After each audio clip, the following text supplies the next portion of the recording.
इमरान खान साहब की हुकूमत ख़त्म हुए 3 साल हो गए, यानी 8 मार्च को इमरान खान साहब के खिलाफ तहरीक अदम एतमाद पेश की गई थी। अप्रैल में उनकी हुकूमत शुरू में गिर गई, तो लगभग 3 साल हो गए।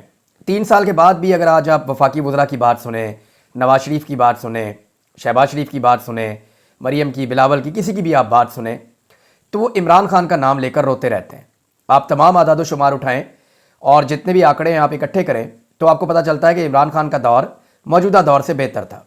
ग्रोथ भी ज़्यादा हो रही थी, इंडस्ट्री भी चल रही थी, एक्सपोर्ट्स भी ठीक चल रही थी, पाकिस्तान के अंदर महंगाई भी काफ़ी कंट्रोल थी, बहुत सारी चीज़ें। कोरोना के बावजूद पाकिस्तान को जो है वो मईशत को गिरने नहीं दिया इमरान खान साहब ने, कुछ खतरात नहीं थे ऐसे। लेकिन रजीम चेंज ऑपरेशन के बाद एकदम पाकिस्तान डाउन गया और इतना नीचे गया कि अब तक ये हुकूमत संभाल नहीं पा रही। और रोज़ाना की बुनियाद पे चाहे दहशतगर्दी का मामला हो, चाहे कोई भी मामला हो, ये हर चीज़ पर इमरान खान का रोना रो रहे हैं। अब आप अंदाज़ा कीजिए कि 3 साल से ये लोग हुकूमत में, ये किस कदर नालायक होंगे कि 3 साल के बाद भी ये इमरान खान का नाम लेकर रो रहे हैं। इनकी किस्मत में ही रोना है। मैं बताता हूँ कैसे। जब ये परवेज़ मुशर्रफ के दौर के बाद पाकिस्तान वापस आए तो PMLN को पंजाब में हुकूमत मिली। हम 5 साल देखते रहे कि शहबाज शरीफ रोज़ाना रोते हैं, नवाज शरीफ रोज़ाना रोते हैं मुस्लिम लीग काफ का नाम लेकर, परवेज़ इलाही का नाम लेकर। हालांकि परवेज़ इलाही ने पंजाब में बेहतरीन वजारत आला अपनी चलाई थी, बहुत सारे ऐसे मनसूबे वो लाए जिनकी आज पंजाब में पहचान है। फिर हमने देखा 2013 में इन्हें वफाकी हुकूमत मिली तो ये रोते रहे 5 साल पाकिस्तान पीपल्स पार्टी का नाम लेकर के, पीपल्स पार्टी ने तबाह कर दिया, तबाह कर दिया, तबाह कर दिया, तो ये रोते ही रहते हैं। उसके बाद 2018 में इमरान खान साहब को हुकूमत मिली तो उन्होंने ये ज़रूर कहा कि मुझे हुकूमत बहुत बुरी हालत में मिली।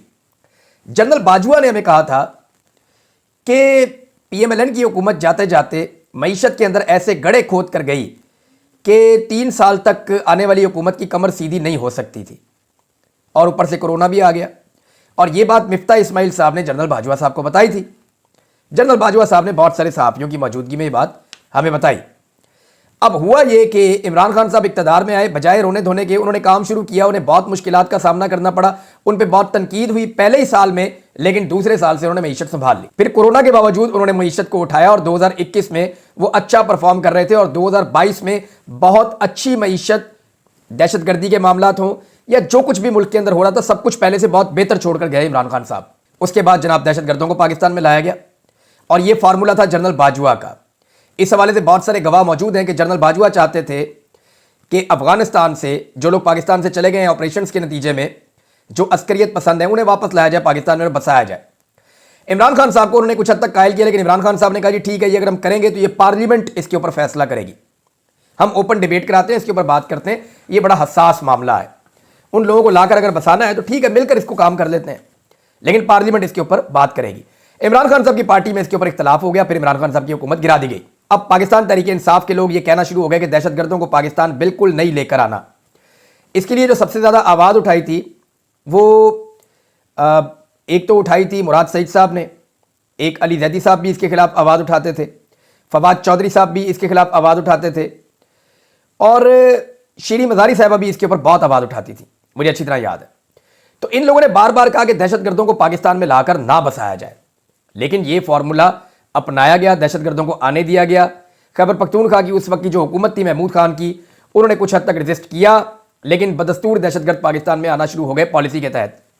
मालाकंड और दीर के लोगों ने दबाव डालकर दहशतगर्दों को वापस भिजवाया, लेकिन जो साउथ के इलाके हैं वहाँ पर दहशतगर्द आ गए और उन्होंने जड़ें पकड़ ली, और अब उसका नतीजा हम भुगत रहे हैं। तो ये जब भी इक़्तिदार में आते हैं ना, ये पिछले हुक्मरान की जान को रोते रहते हैं, काम टकेगा नहीं करते, और काम करते हैं तो मेगा प्रोजेक्ट्स लेकर आते हैं, बड़े बड़े प्रोजेक्ट्स, ऐसे प्रोजेक्ट्स जो सजावट के लिए होते हैं, जो यादगार के तौर पे रखे जा सकते हैं। ऐसे प्रोजेक्ट लेकर आते हैं जिससे ह्यूमन अपलिफ्ट नहीं होती, यानी इंसानों की तरक्की नहीं होती, यानी ये ह्यूमन डेवलपमेंट के ऊपर काम नहीं करते, बल्कि मेगा प्रोजेक्ट्स के ऊपर काम करते हैं। उनमें बड़े बड़े कमीशन भी होते हैं, आपको पता है। बहरहाल इनकी किस्मत में रोना है, ये पहले भी रोते रहे, ये अब भी आपको रोते हुए दिखाई दे रहे हैं। और अब एक नई खबर आई है नाज़रीन, ये खबर बड़ी मज़ेदार है, ये खबर देखें आप। खबर ये कह रही है कि जो 190 मिलियन पाउंड जिसका केस चलाया गया इमरान खान साहब पे, बुशरा बीबी पे, और उन दोनों को जनाब गिरफ्तार करके रखा हुआ है जेल में। अच्छा, जेल में उन्हें गिरफ्तार किया हुआ है कि उन्होंने 190 मिलियन पाउंड की करप्शन की है। अलकादर यूनिवर्सिटी वाला जो केस है, वो यूनिवर्सिटी भी बनी हुई है, वहाँ पे बच्चे भी पढ़ रहे हैं। दूसरी तरफ कहते हैं कि 190 मिलियन पाउंड कौम का इमरान खान ने लूट लिया अपनी बीवी के साथ मिलके, ये कहते हैं। अब बजाय इसके कि वो पैसा इमरान खान साहब से बरामद करते हो, पता चला ये पैसा तो पड़ा हुआ है حکومت کے پاس ہی.